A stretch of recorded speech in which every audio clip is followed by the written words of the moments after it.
Paz y bien, hermanos. Siguiendo con los temas de formación y siguiendo la historia de la salvación, que temas atrás hemos ido, dos temas atrás empezaron, vamos a continuarlo. Adán y Eva tuvieron dos hijos, los cuales fueron Caín y Abel. Como ya conocemos la historia, que Caín mató a Abel, en esta generación los persiguió el pecado también. El pecado que se vio reflejado en la envidia y en el egoísmo que tuvo Caín hacia Abel. Y es por eso que se le avalanchó y lo mató en el corazón. Como vemos, nuevamente continúa el pecado y van a ser estos responsables de los grandes males y fracasos que va a seguir en la historia del pueblo en adelante. Pero un detalle a considerar fue que Yahvé no se olvidó de Caín a pesar de que lo castigó y le puso una marca para que no lo matara. Hermanos, otra consecuencia del pecado lo vemos en el relato de Noé. En el capítulo 6, versículo 5 del libro de Génesis dice: Viendo Yahvé que la maldad del hombre cundía en la tierra y que todos los proyectos de su mente eran puro mal, le pesó a Yahvé de haber hecho al hombre. Y dijo Dios: Voy a exterminarlos y crear una nueva generación. Es así como escoge a Noé. Ve Dios que Noé era un hombre recto y honesto. Cabe recordar que Dios manda el diluvio para limpiar el pecado albergado en el corazón de los hombres. Siguiendo con la historia, podemos ver en el capítulo 11 que todo el mundo ya tenía el mismo idioma, se comprendía y empezaron a hacer cosas, ¿no? Pero ¿cuál fue acá el error del hombre, de las personas que vivían en ese entonces? Que querían construir una ciudad y entre ellos una torre para que llegue hasta el cielo. Querían hacerse famosos eh, y no andar desparramados en el mundo. Querían llegar a ser como Dios. Este fue su pecado. Entonces, en respuesta de esto, ¿qué hizo Yahvé? Eh, Confundió el lenguaje de todos y los dispersó. Entonces ya no se podían entender ninguno y esta idea de que tenían de querer ser como Dios, de construir, ya no la tenían. Y Yahvé le puso por eso Babel a ese lugar. El caos era total, y es así como se inicia la historia de la salvación, porque Dios no ha quedado indiferente al sufrimiento humano. ¿Cómo inicia la historia de la salvación? Con un hombre que se llama Abraham. Les voy a contar algo más sobre Abraham. Abraham, que antes se llamaba solo Abraham, estaba casado con Sarai, que luego va a ser Sara. Él tenía 75 años, era un hombre nómade, tenía su ganado, era politeísta y vivía en Ur. Tenía dos problemas. El principal, que ya era muy mayor, tenía 75 años y su esposa tenía 70 años, pero hasta el momento no tenían un hijo. De hecho, en esas épocas uno proyectaba su vida con su descendencia. En tu descendencia podías encontrar protección, podías encontrar una certeza de que ibas a estar bien en tu vejez. Aparte que Sara era estéril. Él se sentía tan frustrado, él sentía que ya su vida no tenía sentido porque tampoco tenía una tierra propia. Él era un completo fracasado.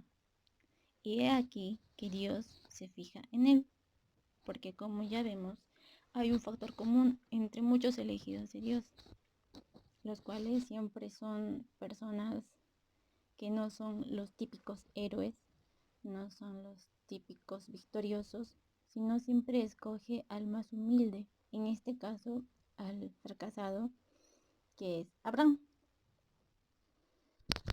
Y es así que en el capítulo 12, versículo 1, nos dice: Dios a través de su voz se le presenta a Abraham y le dice, sal de tu tierra, de la casa de tu padre, a la tierra que te mostraré. Y en el versículo 2 dice, de ti haré una nación grande y te bendeciré. Dios le encomienda a Abraham el hecho de que salga de su tierra, se despoje de todo lo que tiene. Abraham, a ojos cerrados, confía en Dios y renuncia a su familia, renuncia a sus posesiones que tenía y toma a su mujer, que es Sara, y a su sobrino, que es Lot. De hecho, Lot era huérfano, por eso es que él decide llevárselo con él. Y así es que emprende y cumple la voluntad de Dios. Por eso es que se le llama el padre de la fe, porque él, con solo escuchar la voz del Señor, confía, al igual que María, confía en el Señor. Por eso María es nuestra madre en la fe. Luego de esto, Sarai tenía una esclava egipcia llamada Agar. Pues como Sarai no podía concebir porque era estéril, se la dio a Abraham como mujer para ver si ella podía terminar embarazada. Y fue así. Agar terminó embarazada y nació el primer hijo de Abraham, que fue Ismael. Como detalle, en ese tiempo, cuando nacía un hijo de una esclava, le pertenecía directamente a la señora, que en este caso era Sarai. Ahora continuamos con la alianza del Señor con Abraham.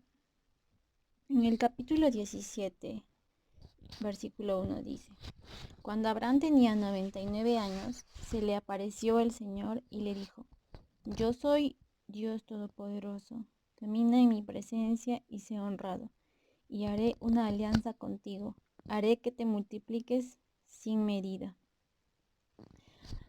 Cabe recalcar que esta alianza es unilateral, quiere decir que Dios hace la alianza con Abraham, no Abraham con Dios. El que se compromete con Abraham es Dios. Y es así que tenemos que reconocer que la fe es un don gratuito, que va mucho más allá de nuestras posibilidades, más allá de nuestra voluntad. Es algo fuera de nuestro pensamiento netamente humano.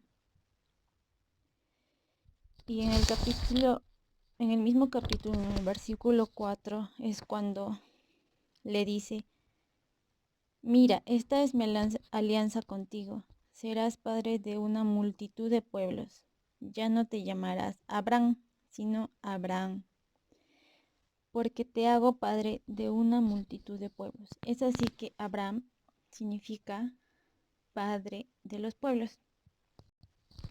Y en el versículo 15, Dios dijo a Abraham, Sarai, tu mujer ya no se llamará Sarai, sino Sara. La bendeciré y te dará un hijo y lo bendeciré. De ella nacerán pueblos y reyes de naciones. Y en el versículo 17 hay algo curioso. Abraham cayó rostro en tierra y se dijo sonriendo. Este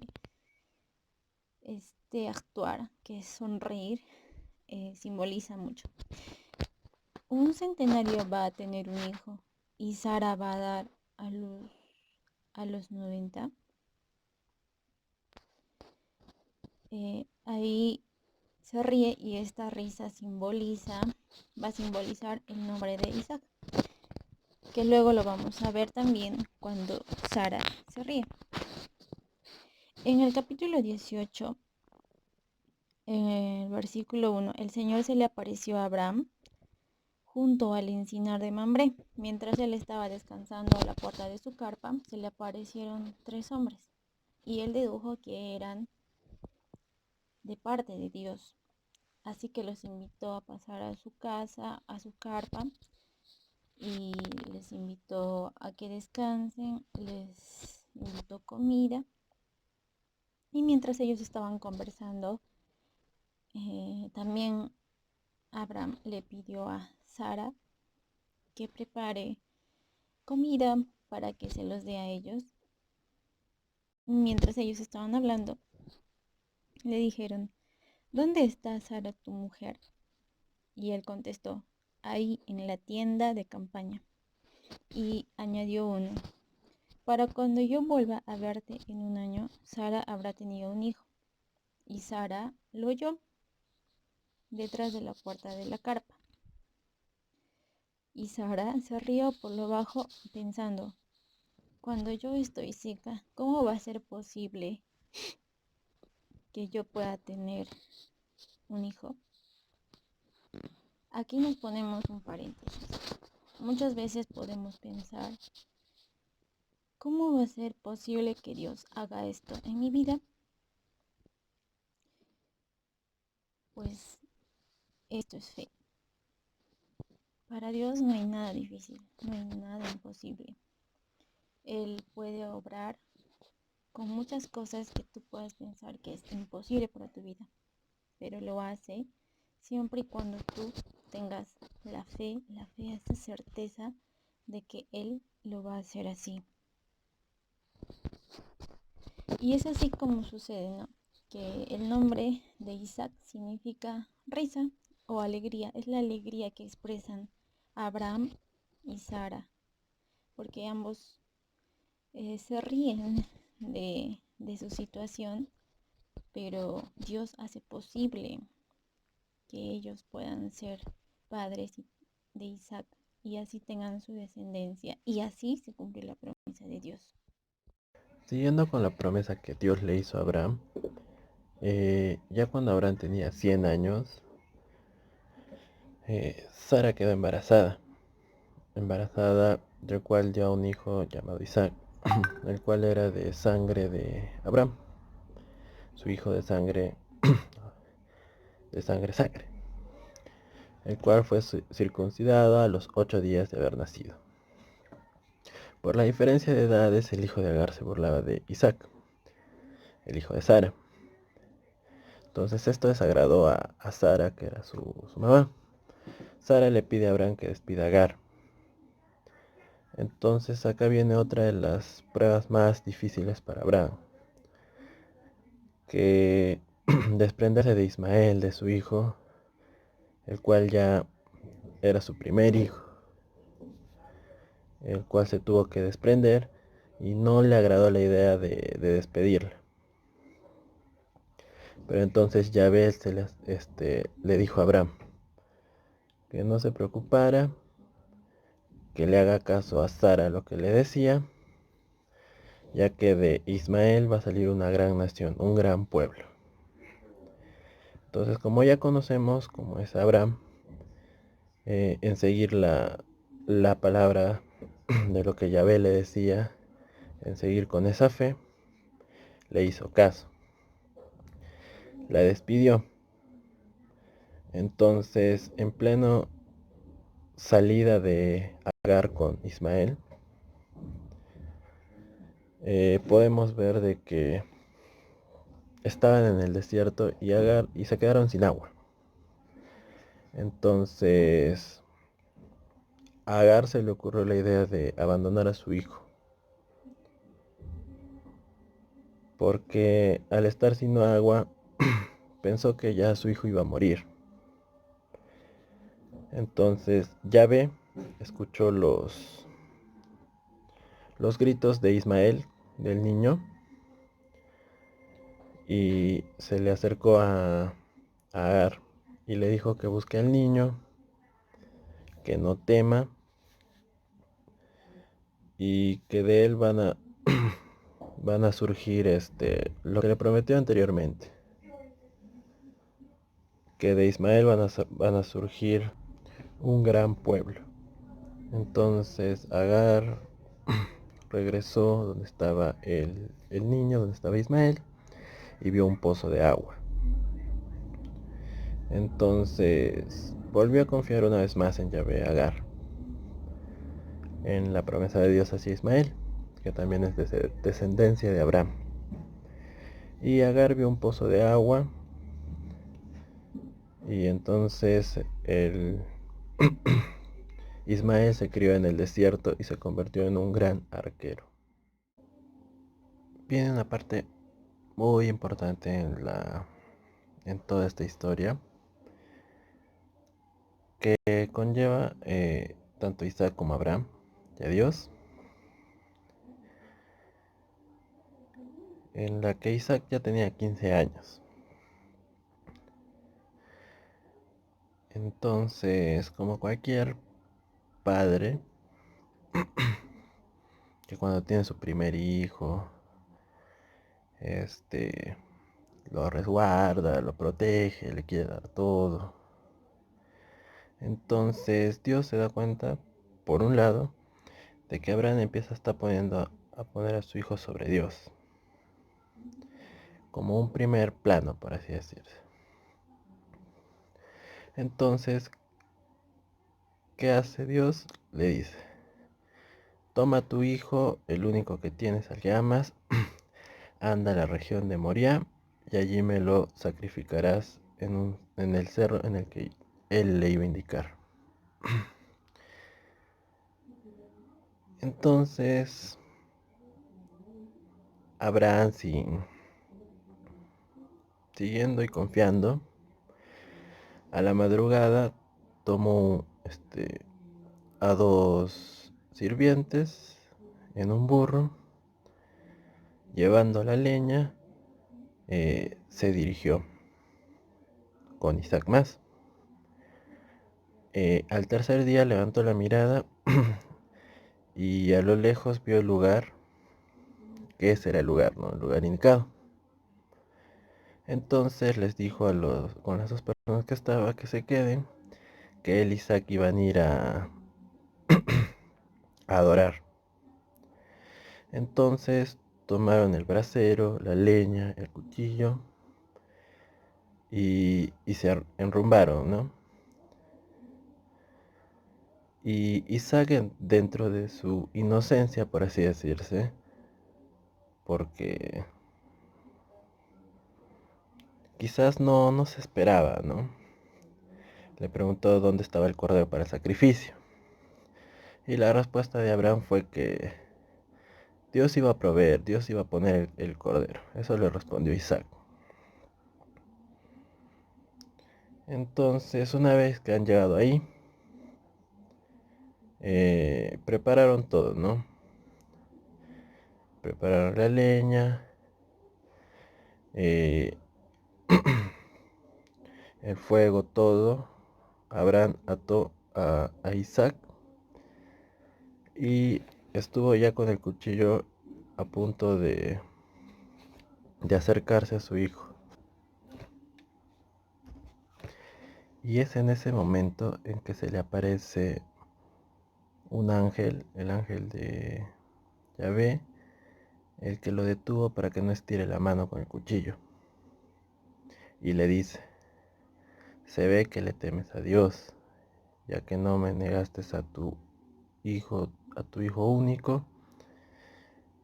Y justo en ese momento se le apareció al costado un carnero y fue ese al que sacrificó en vez de a su hijo. Es así que Abraham en ese lugar lo llamó Yahvé Provee, justamente por el carnero que les proveyó para no sacrificar a Isaac. Dios, Yahvé, le prometió mucha abundancia, muchas riquezas a Abraham, luego de esta muestra de amor y la fe que tuvo, y le prometió también que iba a poder descansar en paz junto a como sus predecesores. Entonces, esta imagen nos lleva al Nuevo Testamento, en la que Jesús muere por nosotros, en la que Abraham tiene la imagen de Dios y Isaac, su hijo, la de Jesucristo. Un detalle muy importante es que Isaac no puso resistencia. Los escritos nos dicen que lo ató, pero no que Isaac puso resistencia ni nada. Y es lo mismo que hizo Jesucristo, que se haga la voluntad de su Padre. Y de esa manera Jesucristo se sacrificó por nosotros. Isaac también estaba dispuesto, porque era la voluntad de Dios. Y Abraham, con todo el dolor que hubiese podido sentir si lo hubiese hecho, era la voluntad de Dios.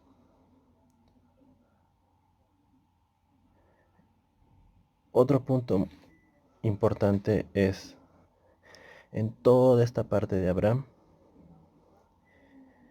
es que en un inicio Yahvé le prometió dos cosas a Abraham: tierra y un hijo. ¿Cómo podemos reflejar eso en nosotros? Pues la tierra que nosotros buscamos es el reino de los cielos. Y el hijo es, nosotros buscamos a Jesucristo. Buscamos a Jesucristo cada vez que nos equivocamos, cada vez que cometemos errores. Y Él siempre va a estar ahí para perdonarnos. Y así como Abraham esperó tanto tiempo para tener a su primer hijo, y todos los obstáculos que fue pasando en todo este relato, ¿no? Y Dios nunca lo abandonó. Así que esta es la historia de Abraham.